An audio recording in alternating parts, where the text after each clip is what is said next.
आदाब नाजरीन, INN की खबरों में आपका इस्तकबाल है। मैं शौकत अली सूफ़ी। आइए नज़र डालते हैं दिन भर की कुछ अहम खबरों पर। वज़ीर आज़म नरेंद्र मोदी ने जुम्मा को उत्तर प्रदेश और उत्तराखंड के अरकान पार्लियामेंट के साथ मीटिंग की, जिसमें मुतनाज़ा वज़ीर ममलिकत बराए दाखिला अजय मिश्रा टेनी ने शिरकत नहीं की। 7 लोक कल्याण मार्ग पर वज़ीर आज़म की रिहाइशगाह पर मुनक़दा इस मीटिंग में वज़ीर दिफा राजनाथ सिंह, मोहतरमा स्मृति ईरानी, डॉक्टर महेंद्र नाथ पांडे, अजय भट्ट, तीर्थ सिंह रावत, पंकज चौधरी, राजवीर सिंह, भानु प्रताप वर्मा वगैरह ने शिरकत की और दोनों रियासतों की राज्यसभा के अरकान पार्लियामेंट से मुलाकात की। मीटिंग में भारतीय जनता पार्टी के सदर JP नड्डा, पार्लिमानी वज़रा प्रहलाद जोशी, अर्जुन मेघवाल और P मुरलीधरन भी मौजूद थे। मिस्टर जोशी उत्तराखंड के इलेक्शन इंचार्ज हैं। ज़राए के मुताबिक लखीमपुर खीरी से MP और वज़ीर ममलिकत बराए दाखिला अजय मिश्रा टेनी नजर नहीं आए। बताया जाता है कि नाश्ते की मेज़ पर होने वाली इस मीटिंग में वज़ीर आज़म ने अरकान पार्लियामेंट से उनके इलाके के बारे में बात की और इंतखाबी तैयारियों का जायजा लिया। मिस्टर मोदी रोज़ाना मुख्तलिफ रियासतों और खित्तों के मेंबरान पार्लियामेंट से मुलाकात कर रहे हैं। जुमेरात को उन्होंने मध्य प्रदेश और जनूबी हिंद की रियासतों के अरकान पार्लियामेंट से मुलाकात की थी। मिस्टर मोदी समेत उत्तर प्रदेश के लोकसभा में 80 अरकान पार्लियामेंट है, जबकि उत्तराखंड में 5 मेंबरान पार्लियामेंट हैं। तमिलनाडु में हेलीकॉप्टर हादसे में अपनी शहादत देने वाले कैप्टन वरुण सिंह की आखिरी रसूमात जुम्मा के रोज मध्य प्रदेश की राजधानी भोपाल में फौजी एजाज के साथ अदा की गई। वरुण की चिता उनके छोटे भाई और बेटे ने मुश्तरका तौर पर रोशन की। मालूम हुआ कि वरुण 8 दिसंबर को तमिलनाडु के कन्नूर में हेलीकॉप्टर हादसे में शदीद तौर पर जख्मी हो गए थे, जबकि इस हादसे में दिफाई सरबराह बिपिन रावत और उनकी अहलिया के अलावा 11 दीगर फौजी अफसरान और एहलकार की जान चली गई थी। वरुण की हालत तशवीशनाक थी। उनका अस्पताल में इलाज चल रहा था, जहां बुध के रोज उन्होंने दम तोड़ दिया। उनका जसद खाकी जुमेरात को भोपाल लाया गया था। वरुण को जुम्मा के रोज आर्मी अस्पताल से आखिरी सफर पर रवाना किया गया। उनका जसद खाकी भोपाल में फूलों से सजी गाड़ी में रखा गया। इस आखिरी सफर में लोगों की बड़ी तादाद ने शिरकत की। उनकी आखिरी रसूमात फौजी एजाज के साथ हिड्डेराम मुक्ति धाम में अदा की गई। वरुण के बेटे और भाई तनुज सिंह ने मुश्तरका तौर पर उनकी चिता को मुख्य अग्नि दी। वज़ीर आला शिवराज सिंह चौहान ने संत हृदय राम मुक्तिधाम पहुंचे और वरुण के अहले खाना से मुलाकात की। शिवराज चौहान ने इस मौके पर कहा कि आज रियासत और मुल्क ने लामुतनाही आसमान के मुहाफिज ग्रुप कैप्टन वरुण सिंह को नम आंखों के साथ आखिरी अलविदा किया। वो हमें छोड़कर नहीं गए बल्कि अमर हो गए हैं। उन्हें फ़र्ज शनासी, हुब्बुल वतनी और कौम से लगन की वजह से हमेशा याद रखा जाएगा। मुल्क के बहादुर बेटे के कदमों में क़िराज अक़ीदत। क़बल-ए-ज़ीं वज़ीर आला ने कहा कि रियासती हुकूमत वरुण सिंह के ख़ानदान के साथ मुशावरत से उनकी यादों को बरकरार रखने के लिए इस तरह की सरगर्मी का इनेकाद करेगी, जिससे आने वाली नस्लों को हुब्बुल वतनी की तहरीक हासिल हो सके। उनके अहले खाना को 1 करोड़ रुपये की रकम बतौर एजाज़ फराम की जाएगी। इसके साथ ही ख़ानदान के किसी भी फ़र्द को सरकारी मुलाजिमत फराम करने की तजवीज़ पेश की जाती है, उन्होंने कहा। तेलंगाना के गवर्नर और पुडुचेरी के लेफ्टिनेंट गवर्नर तमिलिसाई सुंदरराजन ने जुम्मा को विशाखापट्टनम में आंध्रा मेडिकल कॉलेज AMC का दौरा किया। विशाखापट्टनम के अपने 2 रोज़ा दौरे के एक हिस्से के तौर पर गवर्नर ने AMC का दौरा किया और तलबा से बातचीत की। क़बल-ए-ज़ीं गवर्नर ने इदारे के महकूमों के सरबराहों से मुलाकात की और उनसे बातचीत की। AMC के प्रिंसिपल डॉक्टर PV सुधाकर ने उसे तलबा कायदीन के लिए गवर्नर से बातचीत करने का एक नादर मौका करार दिया। जुमेरात को गवर्नर ने हिंदुस्तान शिप यार्ड लिमिटेड की जानिब से जारी आज़ादी का अमृत महोत्सव के एक हिस्से के तौर पर मुनक़दा नुमाइश का दौरा किया और नुमाइश का जायजा लिया। इसके अलावा गवर्नर ने यार्ड की सहूलियात जैसे कि स्टील की दुकानें, इमारत की गोदी, HSL में मरम्मत की गोदी का दौरा किया और शिप यार्ड की बुनियादी ढांचे की सलाहियतों को सराहा। तेलंगाना के गवर्नर जुमा को 4:20 पर विशाखापट्टनम से हैदराबाद के लिए रवाना हो गई। When I came here, principal and Professor Raviraj, who has got the Lifetime Achievement Award for nephrology. First of all, I congratulate him. And as a nephrologist, wife. It is not easy to be a nephrologist, and it's not easy to be a nephrologist wife also. So they don't have any time, and kidneys, even midnight it fails, and transplants, midnight they get rejected, and so whatever maybe I used to tell always the cheer which I could see in the face of nephrology is when one drop of urine comes out from the transplanted kidney. That is the cheerest, happiest moment that any immediately go away. So to hold them, we say no, we will give the medal only afterwards, so that we can hold them in the hall. So that otherwise, if we give it away, so here all are doctors. So I told, okay, you give the medal, we can hold them. So otherwise, most of the programs, if we give up the medal, they will go away. Whatever may be the speech or whatever may be the good speech delivered by the chief guest, there won't be any person. But I believed, so they will stay. So only okay, you give the medals. And I congratulate you all. And first of all, my appreciation to Professor Ravi Raju for his exemplary work in nephrology. And when I was talking with the HODs, I told it is not an easy job to be a nephrologist, and it is not an easy job to be a nephrologist's wife, because I am a nephrologist's wife, so I know the difficulty. So we have to be very patient. My husband always say the kidneys are like mothers. So silently working in the family are mothers. So like a mother, it works silently, but if she stops, whole body will be shivered. So nephrology is a very silent workers, like kidney nephrologists are also very silent workers. So I really appreciate his work, and when I heard about his achievements, really he told that my husband asked him whether he will come to Raj Bhavan or he will get the medal here, award here. It is not that he got the award at Andhra Medical College, where he very proudly said, I sat here and I delivered the lecture here and I am. जुम्मा को TRS party ने वसी पैमाने पर एक meeting का इनेकाद अमल में लाया, जिसमें पार्टी कायदीन के साथ साथ अवामी नुमाइंदों और अहम कायदीन ने शिरकत की। तेलंगाना के चीफ मिनिस्टर के चंद्रशेखर राव ने कॉरपोरेशन के चेयरपर्सन का तकर्रुर किया था। ज़्यादा से ज़्यादा 5 कॉरपोरेशन के चेयरमैन मुकर्रर किए गए हैं। इतलात के मुताबिक साबिक एमएलसी अकुला ललिता को तेलंगाना वीमन फाइनेंस कॉरपोरेशन का चेयरमैन बनाया गया है। इसके बाद गजला नागेश को तेलंगाना ब्रीवरीज कॉरपोरेशन का चेयरमैन, यतिमी रेड्डी जगन मोहन को तेलंगाना स्टेट टेक्नोलॉजिकल सर्विसेज का चेयरमैन बनाया गया। जोलोरी गौरीशंकर को तेलंगाना के चेयरमैन मुकर्रर किया गया है। साहित्य अकेडमी 2 मेडला बालाराजू यादव को Telangana ship and gorge development corporation का चेयरमैन मुकर्रर किया गया है। वजीर आला की हिदायत पर सरकारी अहकाम जारी किए गए। दरी असना टीआरएस सरबराह ने तीनों कॉरपोरेशनों के लिए 3 चेयरमैनों का तकर्रुर किया। इनमें मिनरल कॉरपोरेशन के चेयरमैन के तौर पर मुकर्रर होने वाले माले करंशिक और medical services infra development corporation के चेयरमैन एरुला श्रीनिवास भी शामिल थे। साई चंद को बिलतरतीब वेयर हाउसिंग कॉरपोरेशन का चेयरमैन मुकर्रर किया गया है। तेलंगाना के चीफ मिनिस्टर टीआरएस सरबराह के चंद्रशेखर राव आज हैदराबाद के तेलंगाना भवन में एक अहम मीटिंग का इनेकाद अमल में लाया। वज़रा, एमपीज, एमएलसीज, एमएलए, जिला परिषद के चेयरमैन, कॉरपोरेशन के चेयरमैन, जिला कोऑपरेटिव बैंक के चेयरमैन और रियासती वर्किंग कमेटी के अरकान कमेटी ने शिरकत की।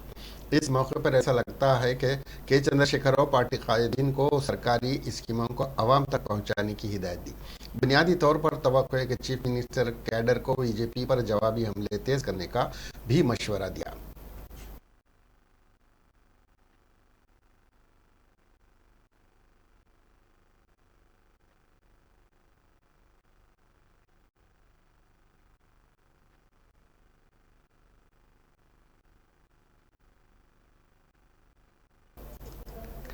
ओमाइक्रॉन वेरिएंट का पहला केस रियासत तेलंगाना के हनमकुंडा में रिपोर्ट किया गया था। ओमाइक्रॉन बरतानिया से हनमकुंडा की पोस्टल कॉलोनी आने वाले नौजवान खातून में ओमाइक्रॉन की तशखीस हुई है।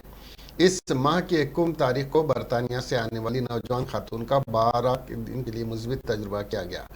ओमिक्रॉन वो 12 तारीख को आई थी और फिर 13 तारीख को और फिर उसके बाद 3 दिन बाद टेस्ट किया गया तो मुस्बित आया। हनमकुंडा में ओमिक्रॉन के पहले केस के इंदराज की तस्दीक मेडिकल हेल्थ डिपार्टमेंट के हुक्काम ने की है। तिबी सेहत के एहलकारों ताज़ा तरीन ओमिक्रॉन केसेस के साथ हाई अलर्ट पर हैं। इसके साथ ही तेलंगाना में ओमिक्रॉन केसेस की तादाद बढ़कर 8 तक पहुंच गई है। जिले में हफ्ते के दिनों में 91 कोरोना वायरस केसेस रिपोर्ट हुए हैं, जिनमें 12 ताज़ा तरीन मुस्बित केसेस भी शामिल हैं। दरियासना सेहत के डायरेक्टर श्रीनिवास ने कहा कि ओमिक्रॉन के फैलाव से घबराने की ज़रूरत नहीं है।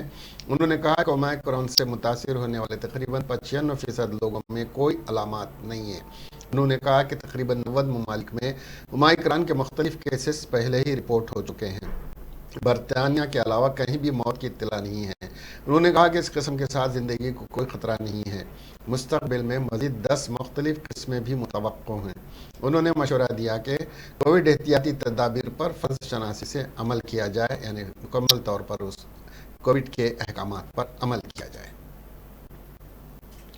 वज़ीर बल्दी नज़्म KT रामाराव ने हल्का असम्बली सनत नगर के बंसीलाल पेट चाचा नेहरू नगर में GHMC की जानिब से 18 ब्लॉक्स में 248 डबल बेडरूम मकानात का इफ्तिताह अमल में लाया। इस तकरीब में वज़ीर दाखिला मोहम्मद महमूद अली, वज़ीर इमारात व शवार प्रशांत रेड्डी, वज़ीर अफजाइश मवेशियान T Srinivas Yadav, greater Hyderabad mayor Vijayalakshmi, deputy mayor Srilatha और दीगर ने शिरकत की। इस मौके पर वज़ीर बल्दी नज़्म KT रामाराव ने खिताब करते हुए बताया कि तेलंगाना की TRS हुकूमत वज़ीर आला के चंद्रशेखर राव की क़ियादत में 248 डबल बेडरूम मकानात 1922 करोड़ रुपए की लागत से तामीर करवाते हुए बगैर 1 रुपया हासिल किए के मुस्तकीन और कमज़ोर तबक़ात में फ़राहम करने के इक़दाम कर रहे हैं, जो मुल्क भर में तेलंगाना हुकूमत का मिसाली इक़दाम है। उन्होंने बताया कि आज इफ्तिताह किए गए डबल बेडरूम मकानात की मार्केट कीमत 40 लाख रुपए से ज़ायद है। उन्होंने ग्रेटर हैदराबाद की आवाम को तयक़ुन दिया कि हैदराबाद के हर मुस्तहिक़ और कमज़ोर तबके को फ़र्द को हुकूमत की जानिब से डबल बेडरूम मकानात फ़राहम किए जाएंगे।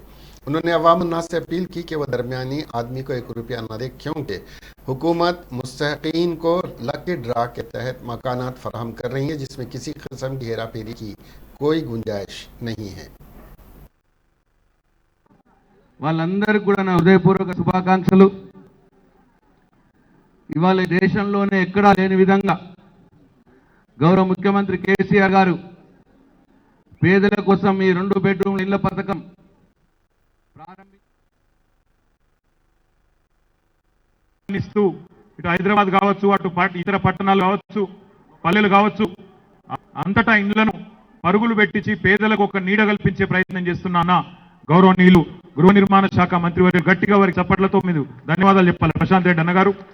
గౌరవనీయులు పెద్దలు శాసన మండలి సభ్యురాలు శ్రీమతి వాణిదేవి అక్క గారు, డిప్యూటీ మేయర్ గౌరవనీయులు పెద్దలు శ్రీలత శోభన్ రెడ్డి గారు, గౌరవనీయులు స్థానిక కార్పొరేటర్ హేమలత గారు, తమ్ముడు తలసాని సాయి గారు, అదేవిధంగా పవన్ గారు, గౌరవనీయులైన వేదిక మీద ఉన్న కార్పొరేటర్లు, మా కమిషనర్ గారు GHMC లోకేష్ కుమార్ గారు, హైదరాబాద్ కలెక్టర్ గారు, గౌరవనీయులు చైర్మన్ గారు, అదేవిధంగా మా చీఫ్ ఇంజనీర్ గారు సురేష్ గారు ఈ ఇండ్ల నిర్మాణాన్ని పర్యవేక్షిస్తున్నారు. వారికి, వారి బృందానికి, పాత్రికేయ మిత్రులకు అందరికంటే ముఖ్యంగా పొద్దునే 9 గంటలకే బయటికి వచ్చి మాకు స్వాగతం చెప్పిన మా అక్కలకు, చెల్లెళ్లకు, అన్నలకు, తమ్ములకు పేరు పేరున అందరికీ హృదయపూర్వకంగా శిరస్సు వంచి మీకు నమస్కారం.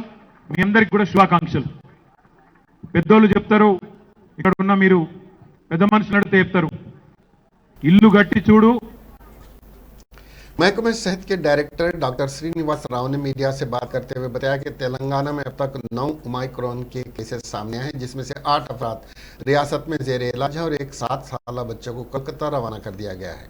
उन्होंने बताया कि ओमिक्रॉन के जो 9 केसेस शमशाबाद इंटरनेशनल एयरपोर्ट पर सामने आए, इनमें कीनिया से हैदराबाद आने वाले 3, दुबई से आने वाले 2, अबू धाबी से 1 और सूडान से 1 शख्स शामिल है।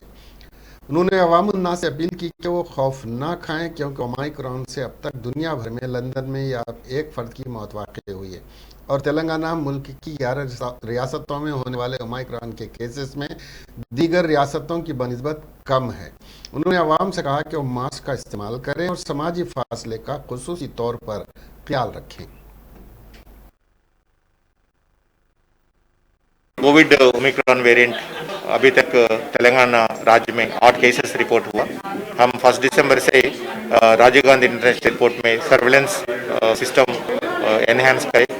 उसके हिसाब से 1 दिसंबर तक अभी तक 6764 इंटरनेशनल पैसेंजर्स हैड अराइव्ड।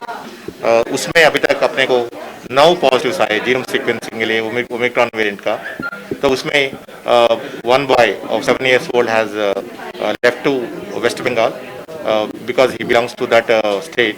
और बाकी जो भी है 8 केसेस अभी अपना हैदराबाद में 7 केसेस है, they are under our custody in our government isolation facility. और बाकी और एक केस है वो हनुमकोंडा का है, वो पेशेंट को भी हम हैदराबाद किम्स गच्चीबोली को लेकर आ रहे। इसमें 8 केसेस में एट रिस्क कंट्रीज से हम 2 केसेस आए और नॉन रिस्क कंट्रीज से बाकी 6 केसेस आए। उसमें केन्या से 3 लोग आए, अबू धाबी से 1 और दुबई से 1, सूडान से 1 और यूके से 1 केस अभी तक। तो अभी तक पूरा 8 केसेस रिपोर्ट हुआ। इसके बारे में ये 8 लोग का they don't have any symptoms, they are hale and healthy, but वो लोग positive for this omicron variant. The government has enhanced further surveillance system in the airport, and now we are focusing mainly on the non-risk countries also। तो अभी 2% कर रहे हैं, हम ज़्यादा increase करने के लिए गवर्नमेंट ऑफ इंडिया को हम रिक्वेस्ट करें अभी। और majority of the cases Hyderabad में एक लोकेलिटी में they are residing. We are trying to we already test the all the contract, जो भी कॉन्ट्रैक्ट्स हैं 1-2 दिन से 4 दिन से ये लोग के साथ फिर रहे, खा रहे पी रहे, वो सब लोग का आइडेंटिफाई कर दे, वो लोग को भी हम टेस्ट कर रहे। अभी टोली चौक में जो कॉलोनी है उसमें अभी तक 600 लोग को ये आरटीपीसीआर टेस्ट कर रहे हैं। अभी तक तो पॉजिटिव नहीं है और दूसरा बैच चल रहा है अभी इन्वेस्टिगेशन में, तो उसका भी नतीजा अपने को शाम तक आ जाएगा। But however my request to the entire population is Telangana government has taken all preventive measures to contain the further spread related to this COVID Omicron variant। इसमें घबराने का बात, डरने का बात नहीं है, बट अपने को केयरफुल रहने का बात है। तो उसके लिए अब ये जो भी कोविड अप्रोप्रिएट बिहेवियर है, मास्क। सदर नशीन ज़राई राब्ता कमेटी और रुकन कानून साज काउंसिल पल्ला राजेश्वर रेड्डी ने मीडिया से बात करते हुए बताया कि रियासती हुकूमत तेलंगाना की तश्कील के बाद से रियासत के किसानों की अराजियात को पानी सरबराह करने के अलावा 24 घंटे मुफ्त बरक़ी सरबराह करने के इक़दाम कर रही है। इसके अलावा वज़ीर आला के चंद्रशेखर राव की क़ियादत में किसानों को फ़ी मौसम फ़ी एकड़ 5000 रुपये रैयत बंधु के तहत फराहम करने के अलावा रैयतु बीमा स्कीम मुतारुफ करवाते हुए किसी भी किसान की मौत वाक़ होने पर फौरी तौर पर 5 लाख रुपए फराहम करने के इक़दाम किए जा रहे हैं। उन्होंने कहा कि बीजेपी और कांग्रेस के अराकीन पार्लियामेंट, चाहे वो बंडी संजय हो या डी अरविंद हो या कांग्रेस के रेवंत रेड्डी हो या उत्तम कुमार, मगरमच्छ के आंसू बहा रहे हैं, क्योंकि आज रियासत के किसान जो मुश्किलों से दो चार हैं वो रियासत की हुकूमत की वजह से नहीं बल्कि मरकज़ की बीजेपी हुकूमत की जानिब से रियासत के किसानों से धान की खरीदी न करने की वजह से मुश्किलात से दूचार हैं। और साबिक में जिस वक्त कांग्रेस 2004 से 2014 तक मरकज़ और मुत्तहदा रियासत में बरसर इक़्तिदार थी, उस वक्त तेलंगाना के किसान आए दिन खुदकशियाँ किया करते थे।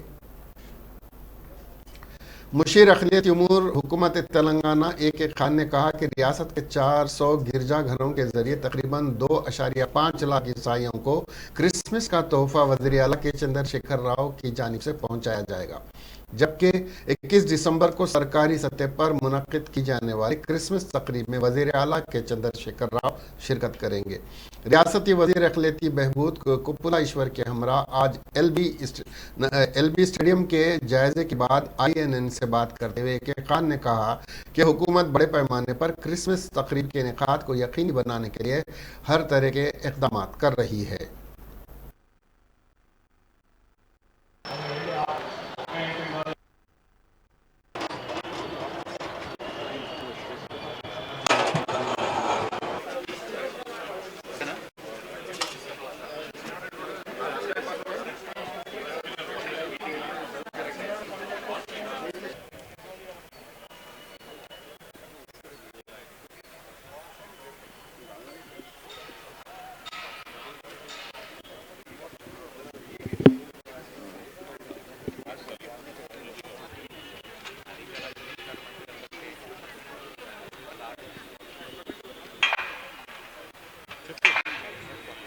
కూడా మరి నిన్ననే ముఖ్యమంత్రి గారు డేట్ డిసైడ్ చేయడం జరిగింది.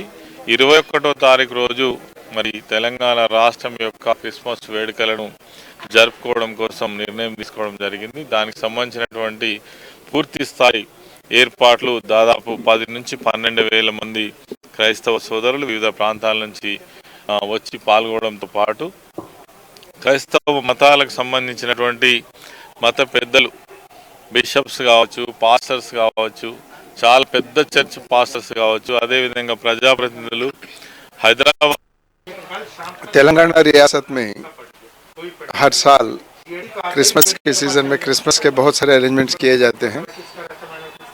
लगभग 2.5 लाख फैमिलीज़ में गरीब जो क्रिश्चियंस होते हैं इनके लिए कपड़ों का तकसीम होता है, वितरण होता है। इसके साथ ही साथ क्रिसमस में 400 चर्चेस को पैसा भी दिया जाता है ताकि अच्छी तरह से वो वहाँ पर क्रिसमस का फीस्ट ऑर्गेनाइज कर सकें।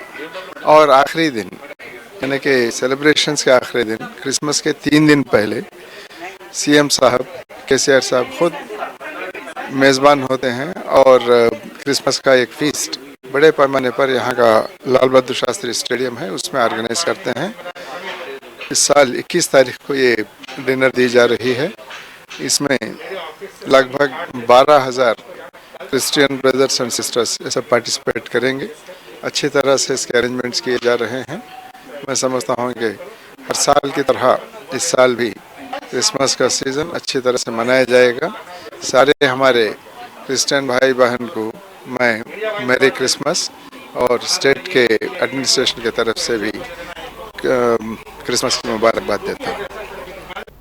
Deputy general secretary State Bank of India employees union Sanjay Singh Chauhan ने मरकजी हुकूमत की जानिब से बैंक इस्लाहात तजवीज़ की मुखालिफत करते हुए कहा कि 1969 में बैंक को अवाम की दस्तरस में लाने के लिए तमाम खानगी बैंकों को खौमियाया गया था, जिसके नतीजे में किसान छोटे कारोबार करने वाले बैंकों से कर्ज हासिल करते हुए अपनी मईशत को मुस्तहकम किया।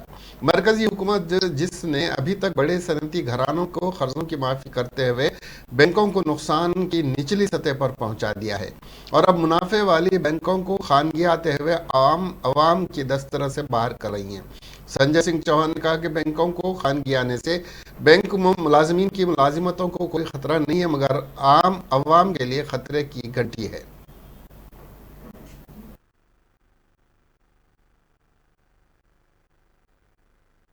संजय सिंह चौहान है, मैं deputy general secretary State Bank of India staff union Hyderabad circle. ये हमारा 2 दिन का strike United forum of bank union के बैनर के नीचे हम लोग 2 दिन का स्ट्राइक कर रहे हैं। 10 लाख से ज़्यादा एम्प्लॉय ऑल इंडिया लेवल पे हम लोग स्ट्राइक कर रहे हैं। ये मेन हमारा डिमांड है, बैंकिंग रिफॉर्म अमेंडमेंट बिल करके गवर्नमेंट एक ला रहा है ये बार बजट, ये बार पार्लियामेंट सेशन में वो विड्रॉ करना है गवर्नमेंट, क्योंकि बैंक को प्राइवेटाइज करके वो लोग पूरा जो नॉर्मल कॉमन पब्लिक है, फार्म सेक्टर है, एग्रीकल्चर सेक्टर है, उसके साथ अन्याय हो रहा है। क्योंकि गवर्नमेंट को सब प्राइवेट सेक्टर के हाथ में दे रहा है जितना पब्लिक सेक्टर है। जब 69 में नेशनलाइजेशन हुआ था वो इसीलिए हुआ था कि बैंकिंग सर्विसेज आम आदमी के रीच में होना चाहिए। उसके पहले सब ऐसे बड़े बड़े जो कॉर्पोरेट्स थे उनके हाथ में बैंकिंग था। जब वो 69 में नेशनलाइजेशन किया उसको पूरा अंडू कर रहा है गवर्नमेंट। जो पब्लिक सामान्य जन जो है, नॉर्मल जो छोटे लोन लेते हैं, रिटेलर्स, छोटे मोटे ट्रेडर्स होते हैं या एग्रीकल्चर सेक्टर में किसान है, उन सबके साथ अन्याय हो रहा है। इसीलिए हम लोग उसको ऑब्जेक्ट कर रहे हैं। हमारे ना तो हमारी नौकरी से कोई इसका संबंध है, ना हमारी सैलरी से संबंध है। ये नॉर्मल कॉमन पब्लिक को समझना चाहिए कि बैंक जो कर्मचारी है वो उनके हित में ये जो आंदोलन कर रहे हैं, ना कि अपने फायदे के लिए। Convener United Bank union employees union forum M Sriram ने मरकजी हुकूमत से मुतालबा किया कि वो फिल फौर कौमी बैंकों को खानगियाने के अमल से इज्तनाब करे। दोनों बैंक मुनाफे में चल रहे हैं, मगर हुकूमत बैंकों को डुबाने वालों के हवाले करने के दर पे है। आज INN से बात करते हुए श्री राम ने कहा कि पहले ही बैंकों को यह कारपोरेट नुकसान पहुंचा चुके हैं। 4.5 लाख करोड़ का कर्ज लेकर ये कारपोरेट मुल्क की मईशत को तबाह व बर्बाद कर दिया और हुकूमत ने 4.5 लाख करोड़ के कर्जों के मिनजुमला 65% कर्जों को माफ़ कर दिया। हुकूमत ज़राअत पेशा अफराद को कर्ज न देते हुए मुल्क की ज़रूरी मईशत को कारपोरेट के हवाले कर रही है। श्री राम ने कहा कि हुकूमत पार्लियामेंट के जारिया मानसून इजलास में यह बिल पेश करते हुए मुनाफा बख्श बैंकों को खानगियाना चाहती है। इस वक्त मुल्क भर में 10 लाख बैंक मुलाजमीन 2 रोज़ा हड़ताल पर हैं ताकि हुकूमत को इस बिल से दस्तबरदार करवाने के लिए दबाव बना सके। 2021, in the span of 20 years, we have been our operating profits have increased from 75,000 odd crores to now 1,97,000 crores. This cannot be said that banks are not making profits. NPAs and people are telling that NPA levels are high in the public sector banks. That's why you want to privatize them. These I want to confirm, clarify that the NPAs of public sector banks are not on account of loans given to farmers or small scale sector or the students or the housing sector, but it's only due to few accounts whose total dues to the bank, all the public sector banks, is more than 4.5 lakh crores. वकील को third class कहना एक सहाफ़ी को महंगा पड़ा है और इस गलती पर उसे 1 माह कैद की सजा का सामना करना पड़ेगा। सुप्रीम कोर्ट ने हत्या की इज्जत के मुर्तकिब सहाफ़ी की दरख्वास्त खारिज कर दी है। उसे 1 माह कैद की सजा सुनाई गई है। एक रिपोर्ट के मुताबिक दरख्वास्त पर समाअत करते हुए जस्टिस सूर्यकांत ने दरख्वास्त गुजार को सरजनिश करते हुए कहा कि आपने किसी को थर्ड क्लास वकील कहा है। आप ऐसी ज़बान इस्तेमाल करते हैं और दावा करते हैं कि आप सहाफ़ी हैं। जस्टिस हेमा कोहली, जो chief justice of India CJS की सरबराही वाली बेंच का हिस्सा थीं, उन्होंने कहा कि अपने मजमून की ज़बान को देखो। सज़ा को नरमी से ताबीर करते हुए CJI ने कहा कि यह जर्द सहाफ़त है, यह बड़ाई है कि सिर्फ 1 माह की कैद की सज़ा दी गई है। Telangana state board of intermediate education ने इम्तिहान के बाद के नतायज के तनाव का सामना करने वाले तलबा से तिबी माहिर नफ्सियात के पैनल से मशवरा करने को कहा है। उन्होंने एक बयान में कहा कि बोर्ड ने तिबी माहिरीन नफ्सियात की खिदमात हासिल की हैं ताकि तलबा को जहनी तनाव और बेचैनी घबराहट से मुताल्लिक़ मसाइल पर काबू पाने में मदद मिल सके। तलबा सुबह 9 बजे से रात 9 बजे तक इन तिबी माहिर नफ्सियात से रब्ता कर सकते हैं। माहिरीन नफ्सियात के नाम और टेलीफोन नंबर भी उसमें दिए गए हैं। Doctor Anita, doctor Mazhar Ali, doctor Rajni P, Jawaharlal Nehru, doctor Shreelata, doctor Shailaja Pashupati और अनुपमा गडियम देवी इस पैनल में शामिल हैं। आज सुबह SOT पुलिस LB नगर जोन ने वनस्थलीपुरम पुलिस के साथ एक मुस्तनद इत्तला मिलने के बाद एक बैन रियासती गांजा फरोशों की गैंग को गिरफ्तार किया।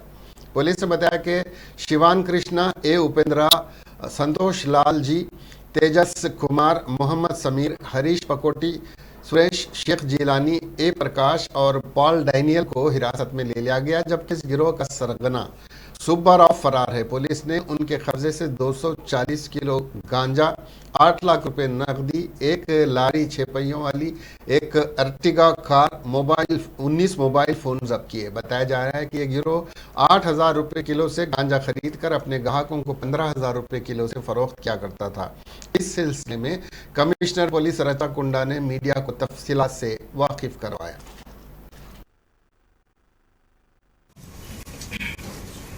कि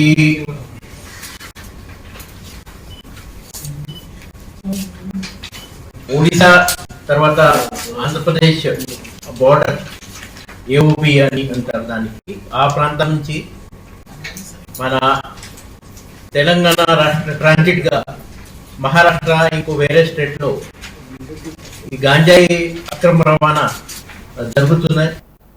मुल्क में कोविड टीकाकारी मुहिम में गुज़िश्ता 24 घंटों के दौरान 70 लाख से ज़्यादा कोविड टीके लगाए गए। इसके साथ ही कोविड टीकाकारी 135 करोड़ 99 लाख से तजावुज़ कर गई है। मरकज़ी वज़ारत बराए सेहत और ख़ानदानी बहबूद ने जुमा को यहाँ बताया कि मुल्क में गुज़िश्ता 24 घंटों में 70,46,806 कोविड टीके लगाए गए हैं। उसके साथ ही आज सुबह 7 बजे तक 135 करोड़ 99 लाख 96,267 कोविड टीके लगाए जा चुके हैं। गुज़िश्ता 24 घंटों में कोविड इन्फेक्शन के 7,447 नए केसेस सामने आए हैं। मुल्क में अभी 86,415 कोविड मरीज जेर इलाज हैं। ये केसेस का 0.25% है। यूमिया इन्फेक्शन की शरह 0.59% रही है। इस अरसे में 7,886 लोग कोविड से सेहतियाब हुए हैं। अब तक मजमूई तौर पर 3,41,62,765 अफराद कोविड से सेहतियाब हुए हैं। शिफायाबी की शरह 98.38% है। मुल्क में गुज़िश्ता 24 घंटों में 12,59,952 कोविड टेस्ट किए गए। मुल्क में कुल 66,15,07,694 कोविड टेस्ट किए जा चुके हैं। इसके साथ ही ये खबरें यहीं ख़त्म हुई। अब हमें दीजिए इजाज़त और देखते रहिए INN चैनल। खुदा हाफिज़।